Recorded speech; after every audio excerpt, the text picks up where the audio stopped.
At this time, it is my privilege to introduce our keynote speaker for this year's gala event. The last several years, we have flown a national speaker into Spearfish. This year, we're fortunate to have a national level speaker living in our own community. Doris Cardwell is a native of North Carolina. She brings with her a fantastic Southern accent as well as a powerful story of redemption and grace. As a dynamic speaker, her personal message has been called inspirational and life-changing. She has given TED Talks and has been a board member, volunteer, and advocate for crisis pregnancy centers and other nonprofit organizations.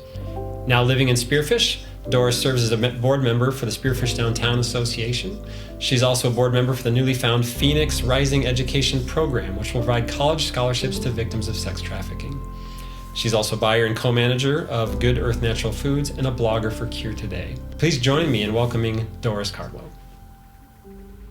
There's a place within each of us, a place that we put things that are difficult and too hard to bear.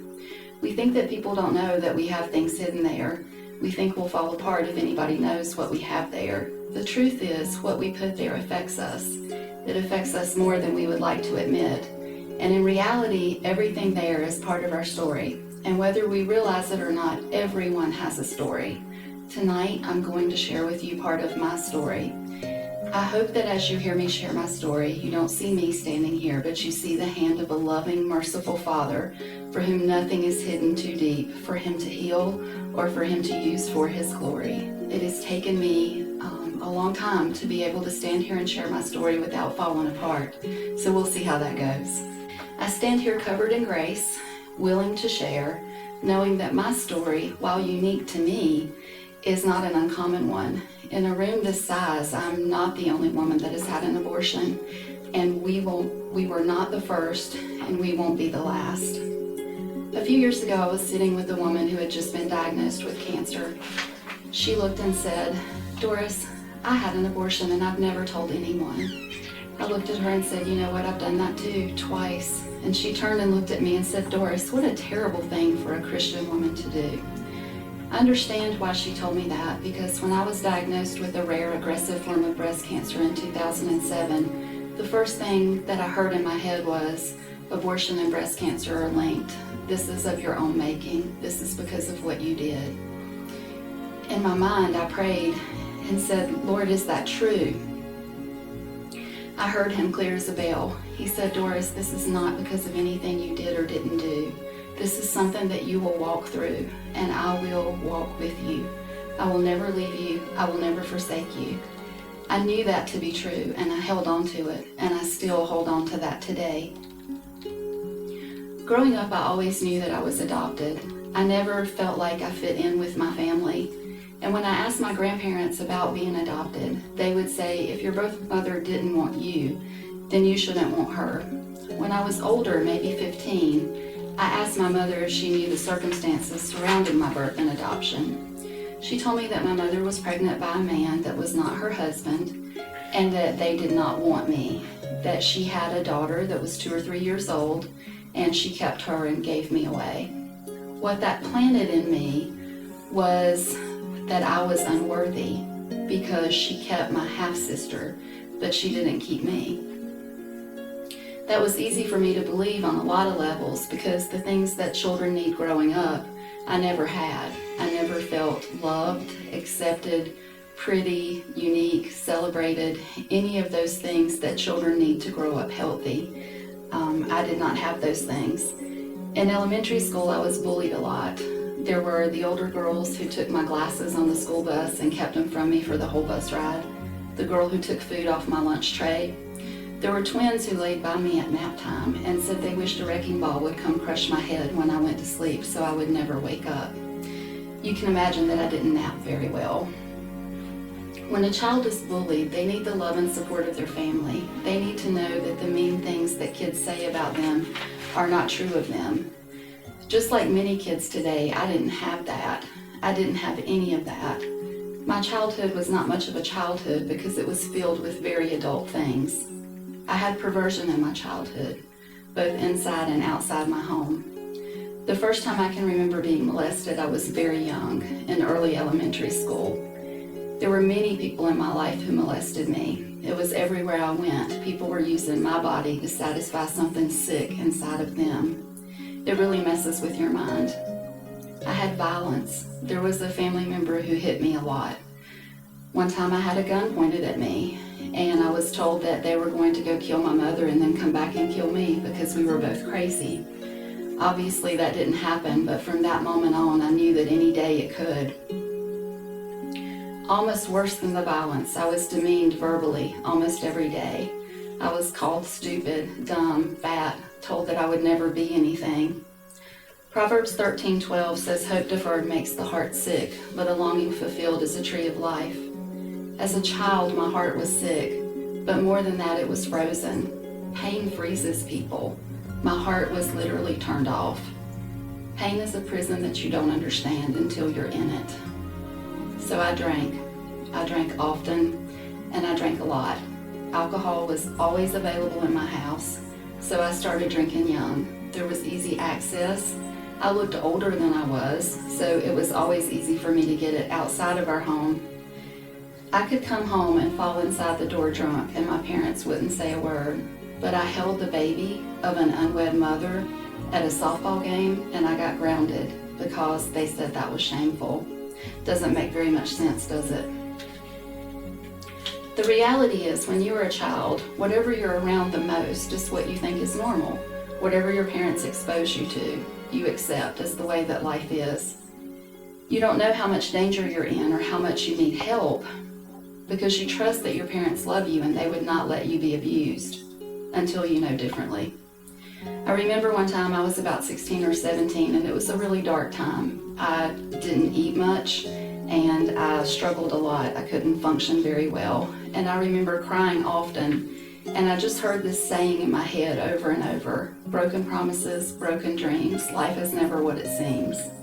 It was during those times that I spoke these words to someone. I said, I couldn't be being abused because my parents loved me and they would never allow that. As soon as I spoke it, my brain quickly buried it, and it stayed buried for several more years. At 18, I got married right out of high school to a man who had just as many issues as I did. The only thing is his issues were hidden until we were married. The good thing that came out of that marriage that didn't last very long was our daughter. When I got pregnant with her, a coworker suggested that I have an abortion. She knew my marriage was bad, and she knew that times were tough. I was appalled that she would even suggest that. She was a religious woman, and it blew my mind that that was her first thought, was that I should have an abortion. Our daughter was almost 2 when we separated. After we separated, I got pregnant. Does that sound familiar? A little bit like my birth mother. Only I made a different choice. I made an appointment for a free pregnancy test at a clinic. I don't even remember thinking about it. I didn't talk to anybody about it. I didn't ask anybody. I just did it. When I came home that day after the abortion, I found out that the sheriff's department had been looking for me. I had written a check that had bounced, and it needed to be taken care of, and a fine needed to be paid. When I came home from that, I just laid down on the bed and cried, emotionally spent, completely exhausted. What I didn't know was that Jesus had already paid my fine that day. I just couldn't understand it yet. I continued trying to be a mother to my daughter, but I really had no idea what that even meant. I ended up working in a place with 2 very strong Christian women. They prayed for me often, and they prayed a lot. One of them even babysat for me one time while I went out and partied. They told me to wear longer skirts. They told me to button my blouse, but they also loved me no matter what. Their prayers and the prayers of many carried me, and I know that that is true. One night I was engaged in some sinful behavior, and all of a sudden I recognized a voice that I heard. It was someone that I knew, but they weren't in the room. And I could hear them, and they were praying. And I listened to them pray. I don't know how this happened. I can't explain it. I just know that it did happen.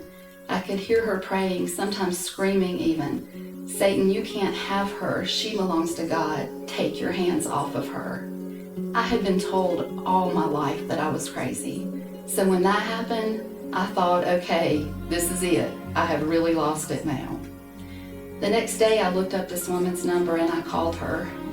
And it was like, hey, I know we hadn't talked in a while, but I just have to ask you, were you praying for me last night? And And she goes, honey, not only was I praying for you, my whole church is praying for you. Are you okay? And I said, no, just please keep praying. Fast forward another year and I found myself pregnant again. Statistically speaking, this is not uncommon. I made another appointment at a different clinic. Neither of them counseled me on not getting pregnant again. Neither of them talked about options. It was all, well, you can have a baby later when you're ready. You know what you want to do, like it's no big deal. There were so many times in what I have lived through that I could have been dead. Many, many times. But let's think about the first time. The moment my birth mother realized she was pregnant. It was 1968, before Roe v. Wade, but abortions were out there, just not legal and easily attainable like they are now. I believe that if she could have driven across town or over a state line to have an abortion, she would have. You see, I was told when I finally found a biological aunt a few years ago that I was conceived in rape. It has taken many years of counseling to unpack and unravel the mess that was my childhood. It has taken lots of prayer and counseling to deal with the choices that I made. I don't have adequate words to explain that process to you, but I can clearly say that none of it was easy. Regardless of the challenges that I have faced, I wouldn't go back and change any of the difficult things that I've been through because they made me who I am. During all those years, I was so hurt and so lost and so numb. But what I came to see is that Christ was in me, and He is healing me, He's sustaining me, and He's directing the course of my life. I've had the opportunity to do some amazing things in my life. I am wife to Joel. I am mother to 3 beautiful, smart, adult daughters. We've traveled to many places across the country. When the kids were small, we moved to the Rosebud Indian Reservation, and we lived there for 5 years. While there, we built habitat houses. We worked with people from all across the nation. I had the opportunity to share with many women who were harboring a dark secret, and I was able to tell them of God's unending grace and how He was setting me free. Once I got a letter from one of those women after she got back home. She had made an appointment and met with her pastor and shared with him her abortion story. She later shared it with her whole congregation, and the result of that was a post-abortive ministry for women in their church and community. When I was diagnosed with cancer, I helped start a mentor program while receiving treatment. A few years later, I got to work there. It was the best job ever. I got to start and develop supportive programs for patients, caregivers, and their families. Many of those things are still in place today. I have prayed with and held the hands of patients and family members who were dying. I have cried at their funerals and hugged their families. I still get cards from a couple of patients there. Even out here in South Dakota, they still send me a card. I have been to Washington, D.C. twice to learn how to advocate and lobby for survivorship issues. But most importantly, I have had the opportunity to share Christ, using words and actions to many women over the years, teaching women's Bible study and encouraging them to let God into that place that we hold things that hurt us is the biggest privilege that I have had, second only to being a mother to my children. None of these things would have happened had I been aborted. I personally have been painfully aware of my words of late. I have spoken words that, given the choice, I would gladly take them back.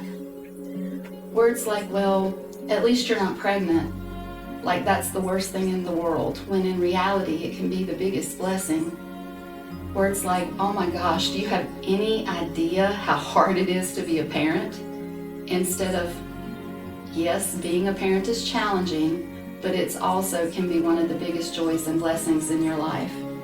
How many times have we as parents complained about raising children to the point that it doesn't seem desirable to anyone? I know I have. How many post-abortive women sit in churches in America every Sunday holding their secret, dying a little bit more inside when people are talking about abortion? I know that I did. One time when our kids were young, our church participated in a life chain. I would only let us hold up the signs that say God loves women who have had abortions. I wouldn't let them hold up the signs that say abortion kills. I was thinking about post-abortive women like me who might drive by and feel the shame and condemnation that sometimes comes when you see those signs. I believe we need to change our dialogue. Yes, abortion ends a life, and that is a terrible thing. Yet just because a woman chooses to have an abortion, we don't have the right to judge her, we don't have the right to hate her, and we don't have the right to yell at her. What did Jesus say to the woman who was caught in adultery? He said, "Go and sin no more." What did he say to the people who wanted to stone her?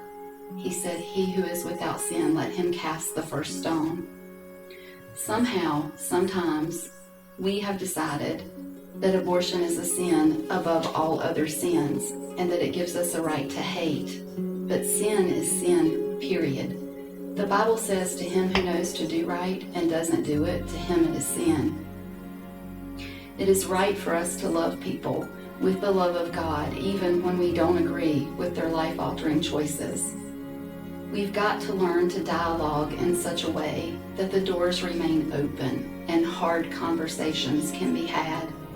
When we speak in compassion, we're approachable. When we speak in judgment and disdain, doors close. Let me share something from our oldest daughter's Facebook page. It was in response to one of her younger friends' posts that talked about the need for abortion to be legal, especially in the case of rape. She says, "Hey, glad you're thinking through these issues and working to come up with opinions on your own. If you'd ever like to visit about it, please feel free to message me. I'd just like to add a point of clarification, because often these posts forget the emotions and feelings for one group of women, the daughters of the women who were raped. I exist because someone raped my grandmother, and she chose life. She put my mother up for adoption, and she didn't even look at her. Does the fact that my grandmother was raped mean that I don't have a right to exist? Because that is what these arguments say. You'd be better off dead. I hate them. I hate the way that they make people feel. I've had pro-choice people literally look at me and say they would have driven my grandmother to the clinic for an abortion if that was what she wanted, regardless of who I am.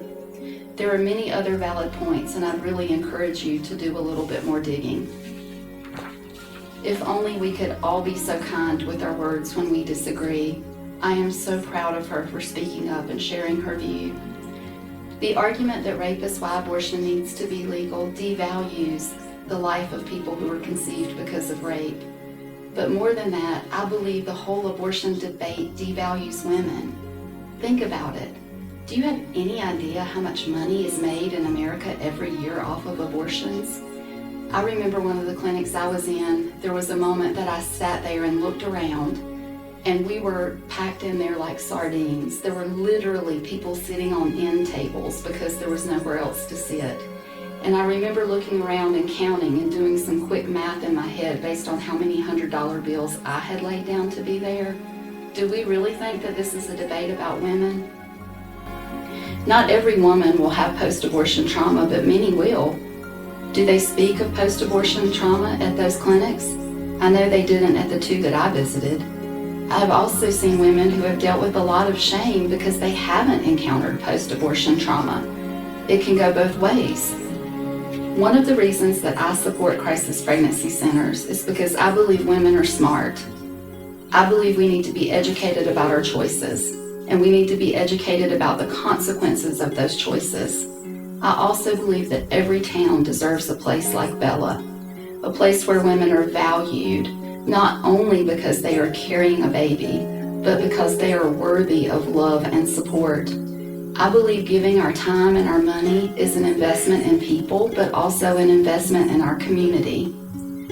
Being a client advocate at Bella, I saw firsthand the hunger that many of our clients have to be good parents. They want to learn how to be a good parent. I also saw women who were tormented because they didn't know what step to take in the storm that they were in. To those women, I said, in the place that you're at, there is no easy choice. Every choice you make from here has a consequence. And we talk to women about those consequences. We give them information, and we let them know that they're the only ones that can decide which set of consequences they think that they can live with the best. We support people regardless of their choice. When I was told I was conceived in rape, it was a lot to take in on one hand. On the other hand, I've been through so much. It was kind of like, okay, this is just another thing. I know who I am by the grace of God, no matter how I was conceived. Because in those weeks that I was in my mother's womb, before she even knew, God was the only one who knew that I was there. He covered me, He called me by name. All the days of my life were written in His book, and He saw every hair on my head that would be formed. He created me for a purpose. My DNA came from Him, not my earthly father or mother. For so many years, I was told I was worthless, and I've had to fight so hard to overcome that. So by the time this rolled around, luckily, I already knew who I am in Christ. I am secure, and I am loved, and I know that when my heart is right, the enemy has to tremble because he knows who my daddy is. I stand here humbly before you tonight to give a voice to women who are hurting. I stand here tonight to be heard by those who need healing. I stand here tonight to say it is up to us to change the dialogue and to change the world. Not the government, not the president, not someone else, but me and you. You have the ability to bring light to those around you. Use your voice in kindness and compassion. Just like hope deferred makes the heart sick, a longing fulfilled is a tree of life. Stand for life and love because love always wins.